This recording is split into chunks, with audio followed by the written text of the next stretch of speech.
में उनको मैंने बुलाया था। राहुल गांधी जी से इसलिए नहीं कहेंगे कि राहुल गांधी जी के पास बुद्धि नहीं है, विवेक नहीं है। अखिलेश यादव जी का नाम इसलिए लिया क्योंकि अखिलेश यादव जी बुद्धिजीवी हैं, बुद्धिमान हैं, लेकिन थोड़ा सा वो भटक गए हैं। मदरसे पे तत्काल बुलडोजर चलाना चाहिए, तुरंत बैन करना चाहिए। जिस प्रकार से महारानी लक्ष्मीबाई ने अपने रहने वाले लोगों की रक्षा के लिए, अपने देश के बचाने के लिए उन्होंने इन चोरों से, गोड़ों से लड़ते हुए प्राणों की आहुति दिया, उसी प्रकार से आज के परिप्रेक्ष्य में अगर भारत के नौजवान, हिंदुस्तान के लोग अगर जगेंगे नहीं तो एक समय आएगा कि हमको गुलाम होना पड़ेगा। आपने देखा होगा कि देश में पढ़े लिखे तबका, कुछ लोग कहते हैं कि वो पढ़े लिखे नहीं इसलिए ऐसा घृणित कार्य करते हैं। आपने देखा होगा अभी तत्काल की घटना है, जब हम सनातन एकता पद यात्रा पूज्य बागेश्वर सरकार के साथ में लाखों लोगों के साथ दिल्ली से और वृंदावन की यात्रा में थे, तो मैं जहाँ रुका था फरीदाबाद में, वहाँ पर 350 किलो RDX निकला। जहाँ पर मैं रुका था उसके जस्ट 300 मीटर पे वो RDX रखा गया। रखने वाले डॉक्टर, व्यवस्था देने वाले डॉक्टर, प्रसाह देने वाली डॉक्टर। अभी लखनऊ में जब एक जांच हुई, एक महिला के पास एक AK-47, जम्मू कश्मीर में 4-5 छात्र पकड़े गए, तो डॉक्टरी की पढ़ाई कर रहे थे, उनके पास ऐसा केमिकल था जो इस केमिकल से अगर खाद्य सामग्री में मिला दिया जाए तो 1 घंटे में कई लाख लोगों की जान जा सकती है। पूज्य महारानी लक्ष्मीबाई की इस जन्म जयंती के पावन पर्व पर सिर्फ एक ही संदेश देना चाहूँगा, धर्मो रक्षति रक्षता, धर्म की रक्षा आप करोगे, धर्म आपका रक्षा करेगा। ये देश आपका है, ये राष्ट्र आपकी है। राष्ट्र अगर सुरक्षित रहेगा तब आप सुरक्षित हो, और राष्ट्र की सुरक्षा का गारंटी कौन है? हिंदू। हिंदू जब बहुसंख्यक रहेगा, राष्ट्र मानवता की सुरक्षा का गारंटी कौन? सनातन। अगर सनातन के मानने वाले व्यवस्थित रहेंगे तो दुनिया की संस्कृति सुरक्षित रहेगा। अगर हिंदू सुरक्षित रहेगा तो पूरे भारत में आपने देखा होगा जैन, सिख, बौद्ध, पारसी, यहूदी, ईसाई, हर मतांतर पंथ का व्यक्ति सुरक्षित है। क्यों? क्योंकि यहाँ हिंदू सनातनी बहुसंख्यक है। क्या सीरिया, क्या ईरान, क्या इराक, क्या लेबनान, क्या अफगानिस्तान, क्या मतलब क्या है यहाँ जैन, सिख, बौद्ध, पारसी, यहूदी, ईसाई कहाँ चले गए? जमीन निकल गई कि आसमान? कहने का भाव ये है कि अभी आपने तत्काल में देखा बिहार का चुनाव में आपने देखा कि जिसने धर्म का अवहेलना किया वो स्वाहा हो गया, और जो धर्म के साथ लेकर आगे बढ़ा वो आगे बढ़ा है। इसके नाते पूज्य महारानी लक्ष्मीबाई वीरांगना, जिन्होंने राष्ट्र की रक्षा सुरक्षा के लिए अपने आप को आहूत कर दिया, हम थोड़े से लालच बस देश को बेचने के लिए तैयार हो जाते हैं। हम थोड़े से क्षणिक लाभ के लिए हम अपने जो आदर्श हैं उसको गिरवी रखने के लिए तैयार हो जाते हैं। हम थोड़े से लालच बस देश की संपदा को जलाने के लिए, नष्ट करने के लिए, विनष्ट करने के तैयार हो जाते हैं। तो महारानी लक्ष्मीबाई से हमको सीख लेना पड़ेगा। और मैं उत्तर प्रदेश में हूँ, उत्तर प्रदेश में मैं निवेदन करूँगा कि माननीय अखिलेश यादव जी घर वापसी कर लें। अगर घर वापसी नहीं किए तो वो सिर्फ एक कौम, एक मजहब, एक संप्रदाय की बात करते करते आपने देखा होगा बिहार चुनाव में गए, वहाँ बिहार सूफरा साफ हो गया। इसके नाते जो धर्म के साथ चलेगा, जो राष्ट्र के साथ चलेगा, जो संस्कृति के साथ चलेगा, जिस प्रकार से वीरांगना लक्ष्मीबाई ने कार्य और काम किया, तब जाकर आज हम स्वतंत्र हुए हैं, तब हम आज आज़ाद हुए हैं, तब आज भारत आज़ाद है। या करते हो, इनसे कुछ पढ़ाया जा रहा है ऐसा कि जिससे कुछ लोग भ्रमित होकर निकल रहे हैं?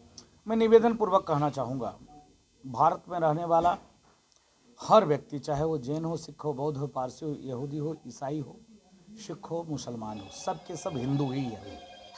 सब के सब हिंदू ही हैं। उनका डीएनए उठाकर देख लो, 2, 3, 4, 5, 6, इसके पहले हिंदू। क्योंकि 350 लुटेरे आए थे जम्मू कश्मीर के रास्ते, आज 40 करोड़ हो गए। अगर हिंदू क्रूर होता, हिंदू स्वार्थी होता, तो क्या इनकी जनसंख्या बढ़ती?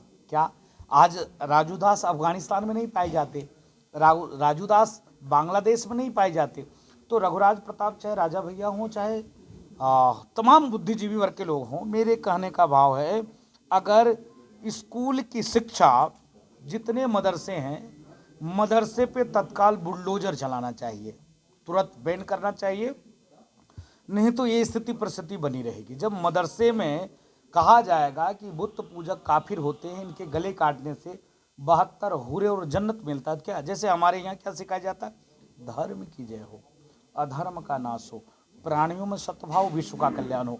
तो हम मानवतावादी हैं, पूरे विश्व को वसुधैव कुटुंबकम के भाव और भावना से कार्य और काम करते हैं।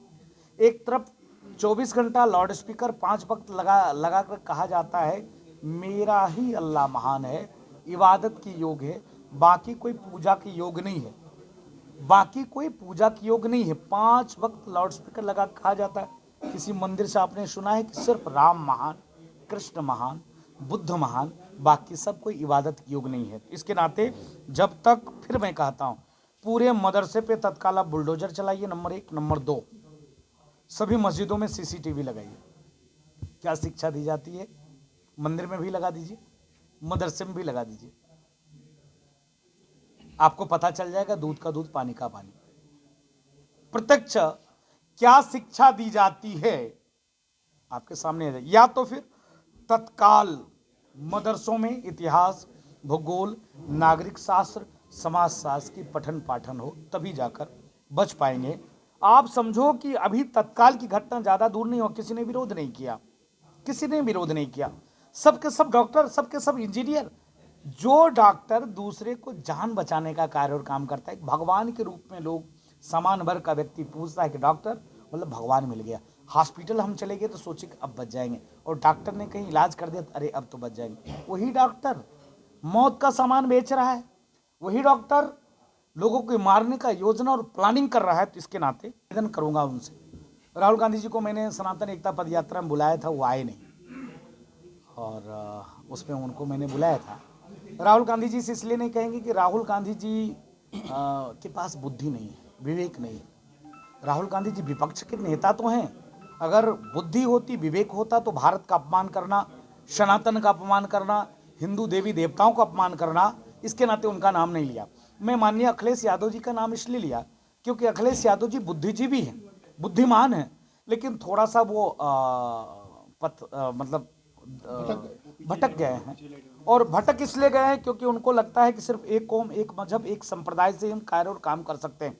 लेकिन फिर मैं कहता हूं, जो धर्म के साथ चढ़ेगा आज के डेट में ही हिंदुस्तान में राज करेगा। आपने देखा होगा कि बिहार में क्या स्थिति हुई। बिहार में स्थिति इसलिए हुआ क्योंकि सब, किसी ने रामचरितमानस पर टिप्पणी किया, किसी ने हिंदू, आज सबका सुपरा साफ हो गया। एक एक्टर था, उसने कहा राम मंदिर क्या होता है, जबकि साधु के संतोष चरण शरण में रहता था।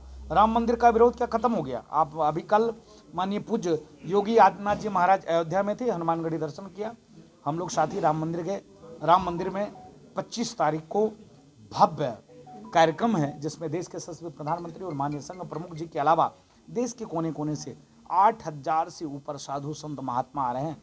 जिस दिन हमारे संत कहते थे जिस दिन भगवा ध्वज राम मंदिर पे फहराएगा उस दिन भारत हिंदू राष्ट्र हो जाएगा। तो मैं मोदी जी को धन्यवाद देता हूँ, उत्तर प्रदेश के माननीय मुख्यमंत्री योगी आदित्यनाथ जी महाराज को धन्यवाद देता हूँ कि आज इन दोनों महापुरुषों के त्याग, तपस्या और लाखों लाखों संतों ने प्राणों की आहुति दिया, जिसका परिणाम स्वरूप संघ विचार परिवार का जन्म हुआ। गाँव में, गलियों में, कूचों में घूमकर एक अलख जगाया, जिसका परिणाम स्वरूप अयोध्या में भव्य राम मंदिर का भूमि पूजन, शिला पूजन, मंदिर का निर्माण और ध्वजा पूजन का कार्यक्रम 25 तारीख